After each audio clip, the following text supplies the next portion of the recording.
This is the second online editorial for journalism studies in its special 10th anniversary year. This is issue 2, April 2009. The first issue in this 10th anniversary year was a special issue themed looking at European journalism. This is what I call a Through the Letterbox issue. It simply presents and publishes some of the best work that's come across my desk over a couple of months' period. It's the best work because we reject 70 to 80% of the material that comes in. And what I'm really looking for is material from different parts of the globe, originating from scholars from around the globe, but also essays with a focus on different parts of the globe. So what's in this one? Well, it's the usual bill of fare in the sense that there are 7 research-based 8,000-word essays, but I think 2 are particularly interesting. Another thing I try and do in each issue is pick out studies that report large empirical research studies so that we can use the findings from these studies in our own research and move the thing along, so that these articles are meant to inform our own journalism studies research. There are 2 really good pieces of work in that sense here.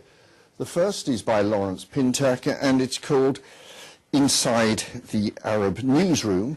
It reports the findings of a survey questionnaire, 600 plus Arab journalists from 14 countries in the Middle East. And it's raising all sorts of questions for them. How is the Arab journalism profession developing? What are the main assumptions informing practice in Arab journalism newsrooms? How does Arab journalism differ from the West? And how successful do these Arab journalists feel they've been in reporting events post 9/11?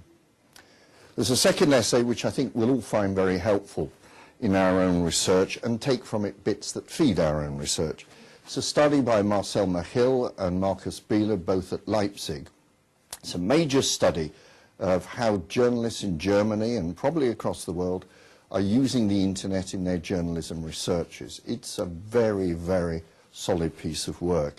There are 3 methodological elements to the study. First, again, there's a survey with 601 journalists working in newsrooms across Germany.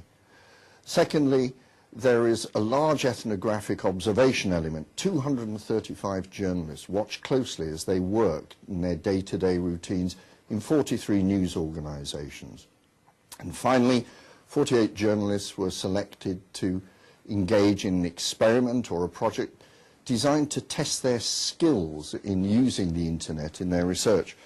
The overall finding that Machil and Bieler come up with is that the new internet techniques are complementing rather than replacing it, although they raise issues about what they call the Googleization of news, the limiting of news by journalists' use of the same search engines, which put frames and parameters around the information they report. But we'll take from this what interests us. What I found particularly interesting was their finding that across all of these ethnographic observations, that journalists in their average working day spent 11 minutes checking the information in the public relations material that formed the basis of their stories. That's an interesting but also an alarming finding. So lots here to get your teeth into.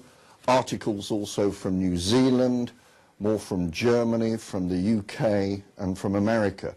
Book reviews, and also a very important debate which emerges from an AEJMC plenary last year, chaired by David Mindich, titled What People Younger and Older Than Me Know About the Internet. And this is a lively feature we have, less academic in format than articles, more contentious, more opinionated, in which 2 journalists and 2 academics get together and thrash out a particular issue. In this case, the role of the internet in journalism research.